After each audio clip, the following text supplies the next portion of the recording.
BA part third Sanskrit प्रश्न पत्र प्रथम के अंतर्गत हम धर्म एवं दर्शन में तर्क संग्रह में प्रतिपादित सत्य पदार्थों का विवेचन कर रहे हैं। जैसा कि आपको पता है कि मैं अब से पूर्व इस व्याख्यान से पूर्व 6 पदार्थों का विवेचन कर चुका हूँ और आज 7वां पदार्थ, सप्तम पदार्थ अभाव का विवेचन मैं करने जा रहा हूँ। 7 पदार्थ महत्वपूर्ण है। 7 पदार्थों का तर्क संग्रह में विभाजन किया गया है, उनके भेद प्रतिभेद सब बतलाए गए हैं। वो विषय आगे का है, लेकिन सप्त पदार्थ के अंतर्गत द्रव्य, गुण, कर्म, सामान्य, विशेष, समवाय, इन 6 पदार्थों को मैं आपको बहुत अच्छे तरीके से बता चुका हूँ। आज मैं आपको 7वें पदार्थ अभाव के बारे में बताऊंगा। तो तर्क संग्रहकार अन्नम भट्ट ने अभाव का विवेचन करते हुए कहा है, सप्तम पदार्थ अभाव। अभाव चतुर्विध है: प्राग भाव, प्रध्वंसा भाव, अत्यंत भाव और अन्योन्याभाव चेति।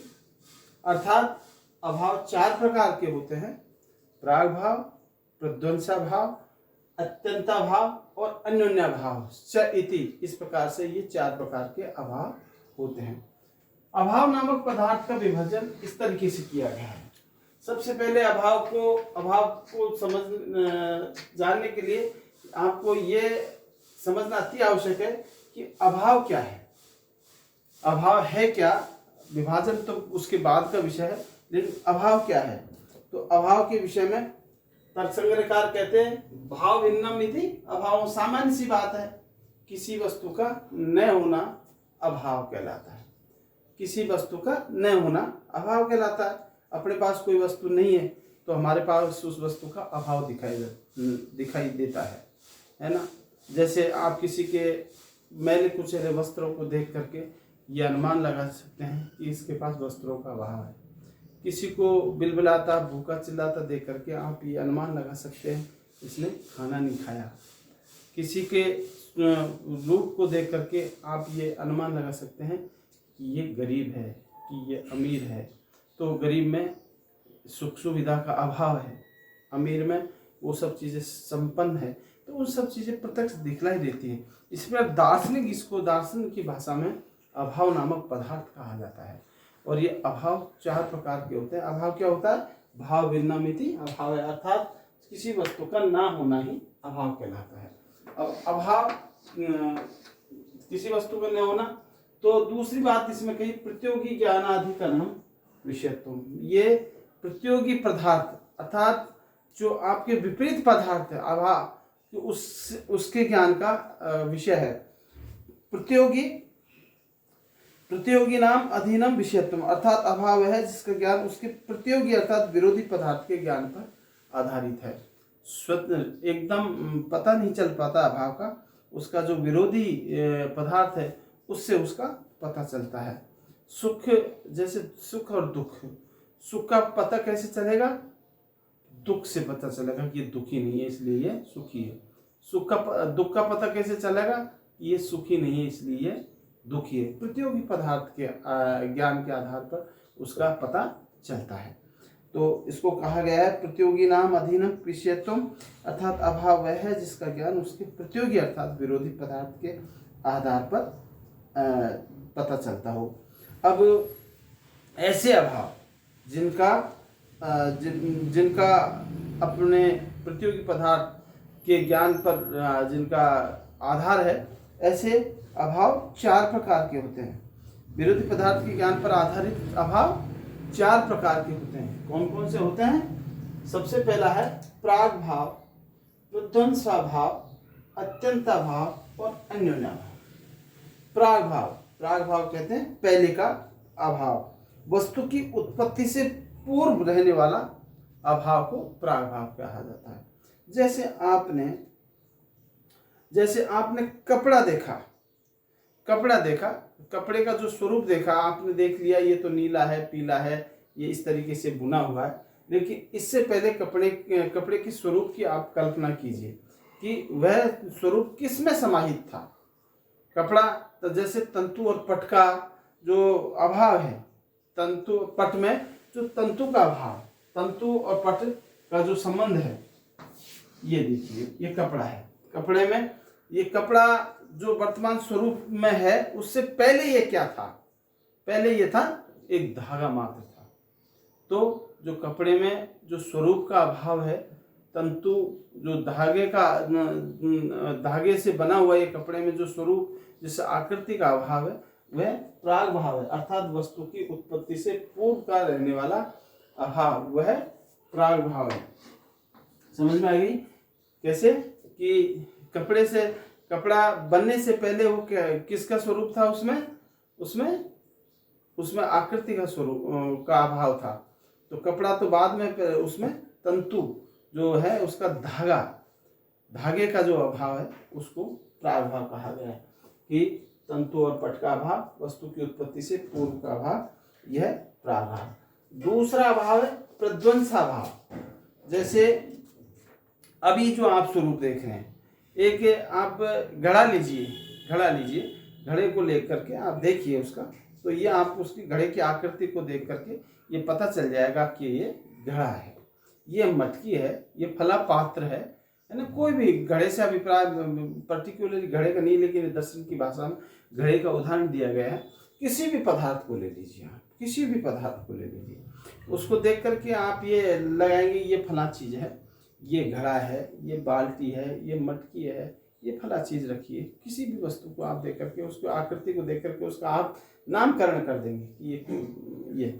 लेकिन मैं बतलाना चाह रहा हूँ प्रध्वंसाभाव, जैसे नष्ट होने पर उसका अभाव। अब वो घड़ा एकदम अचानक टूट जाता है, तो टूटने के बाद में जो उसमें आकृति का अभाव हो जाता है। जो स्वरूप आपको दिखलाई दे रहा था, इस तरीके का स्वरूप दिखाई दे रहा था घड़े का, ये जो घड़े का स्वरूप दिखाई दे रहा था इस तरीके का, तो इसको टूटने के बाद में ये स्वरूप थोड़ा है, ये टुकड़े टुकड़े हो जाएगा। तो इसमें प्रध्वंस अभाव अर्थात नष्ट होने पर जो अभाव होता है वो कहलाता है आपका प्रध्वंस अभाव। तो ये आपका दूसरा अभाव नामक पदार्थ है। समझ में आएगी? जैसे घड़े का स्वरूप और घड़े के टूटने के बाद में उसका स्वरूप, तो वस्तु की उसका टूटने के बाद में जो उसका स्वरूप रहता है, वस्तु के नष्ट होने पर होने वाला जो अभाव है, जैसे घड़े के नष्ट होने पर उसका जो घटा भाव है, घड़े का अभाव है, टूट गया तो वो घड़ा थोड़ी रह गया, वो तो क्या कहते हैं उसको, छोटे छोटे अपने देसी भाषा में उसको टुकड़े, घड़े के टुकड़ों क्या कहते हैं, ठीकरी ऐसे शब्दों का प्रयोग किया जाता है हमारी ग्रामीण देश भाषा में। लेकिन उसमें उनमें वो घड़े के आकृति का अभाव, उन टुकड़ों को देख करके आप ये अनुमान लगा सकते हैं कि ये कोई किसी समय ये घड़ा रहा था या मिट्टी वो कोई पात्र रहा था। जैसे कि खुदाई के समय में जो निकलता है ऐसी चीज़ें है ना, घड़े के टुकड़े निकलते हैं, तो उससे अनुमान लगाया जाता है कि ये फला पात्र है, ये घड़ा है, कि ये मटकी है, कि ये कोई बड़ा पात्र था। इस तरह के अनुमान लगाए जाते हैं। तो प्रध्वंस अभाव वस्तु के नष्ट होने पर होने वाला अभाव प्रध्वंस अभाव है। अब तीसरा आता है आपका अत्यंता भाव। अत्यंता भाव से अभिप्राय वस्तु का आत्यंतिक अभाव अर्थात सर्वथा भाव, जिसका भूत वर्तमान और भविष्य तीनों कालों में अस्तित्व का न होना अत्यंत भाव कहता है। जैसे अत्यंत भाव जो कभी, जिसका सदैव अभाव रहता है। जैसे पृथ्वी में जो गंध दिखाया, पृथ्वी का जो गुण है, पृथ्वी नामक जो द्रव्य है उसका गुण है गंध। क्या गंध आपको दिखाई देती है? गंध कैसी होती है? वायु में जो रूप है वो दिखाई देता है। वायु का कोई रूप है, आप केवल उसको महसूस करते हैं, अपनी त्वचा आदि इंद्रियों के द्वारा उसको महसूस करते हैं, बाकी उसका कोई निश्चित स्वरूप या रूप नहीं है। तो अत्यंत अभाव, जिसका हमेशा अभाव होता हो, वो अत्यंत अभाव नामक पदार्थ है। अत्यंत अभाव अर्थात वस्तु का अत्यंतिक अभाव, जो न तो वर्तमान में है, न भूतकाल में था, न भविष्य में रहेगा, अर्थात जिसका कोई स्वरूप न तो है न रहेगा। जैसे वायु में रूप का अभाव है ना, तो बंध्या जो बांझ औरत होती है उसमें पुत्र का अभाव होता है। जैसे खरगोश के कभी न सींग पहले थे और न है न आगे होंगे। ऐसे जिन चीज़ों का हमेशा के लिए जो अभाव होता है वो अत्यंता भाव की श्रेणी में आता है। अब चौथा अभाव है आपका अन्योन्य भाव। जैसे एक वस्तु में दूसरी वस्तु का अभाव, मनुष्य में पशुत्व का अभाव, पशु में मनुष्य का अभाव। तो अन्योन्य भाव से अभिप्राय है पारस्परिक अभाव, अर्थात एक वस्तु में दूसरी वस्तु का अभाव। घड़े में वस्त्र का अभाव, घट में पट का अभाव, पट में घट का अभाव, ये अन्योन्य अभाव। एक वस्तु में एक वस्तु दूसरी कैसी हो सकती है, वो तो पृथक पृथक है। इसलिए एक वस्तु में दूसरी वस्तु का जो अभाव होता है वो अन्योन्य अभाव कहते हैं, और इसको दर्शन की शैली में कहा गया है। इसके अन्योन्य भाव से अभिप्राय है पारस्परिक अभाव, अर्थात एक वस्तु में दूसरी वस्तु का अभाव। जैसे घट में पट का न होना तथा पट का घट में न होना। इस प्रकार ये 4 प्रकार के अभाव तर्क संग्रहकार ने गिनाया, उसको एक शॉर्ट रूप में कहा है अभावश्च चतुर्विध है। अभाव 4 प्रकार के होते हैं, ये परिभाषा की है, अभावश्च चतुर्विध है।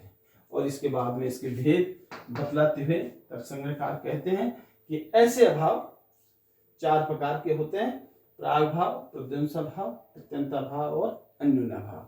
जो भाव भिन्न किसी वस्तु का न होना ही अभाव है, और ऐसे अभाव 4 प्रकार के होते हैं। प्राग भाव अर्थात वस्तु की उत्पत्ति से पूर्व का भाव, प्रध्वंस भाव वस्तु की उत्पत्ति के पश्चात टूटने के बाद का भाव, तीसरा अत्यंत भाव जो त्रिकाल में जिसका अभाव रहा हो, भूत वर्तमान भविष्य में जिसका अभाव रहा हो, वो अत्यंत भाव। अन्योन्य भाव एक वस्तु में दूसरी वस्तु का अभाव, ये अन्योन्य भाव। इस प्रकार अभाव 4 प्रकार के होते हैं। अभाव क्या होता है ये मैंने बता दिया, भाव भिन्नम अभाव इति अभाव है, अर्थात जिसका कोई जिसका भाव भिन्न भाव, अर्थात जिसका कोई हमेशा अभाव होता है उसको अभाव कहा जाता है। इस तरीके से किसी वस्तु का न होना उस वस्तु का अभाव कहा जाता है। ऐसे अभाव 4 प्रकार के होते हैं, प्रागभाव, प्रध्वंस भाव, अत्यंत भाव, अन्योन्य भाव। इस प्रकार से मैंने आपको 7 पदार्थों का 7 व्याख्यानों में आपको क्रमिक विवेचन किया है। इन विषय में ये महत्वपूर्ण विषय है, तर्क संग्रह के मूल विषय है, मूल सूत्रात्मक सूत्र है। जो प्रथम सूत्र है द्रव्य गुण कर्म सामान्य विशेष संभाव अभाव इति सप्त पदार्था, वो प्रथम सूत्र का प्रतिपादन 7 व्याख्यानों में आज समाप्त होता है।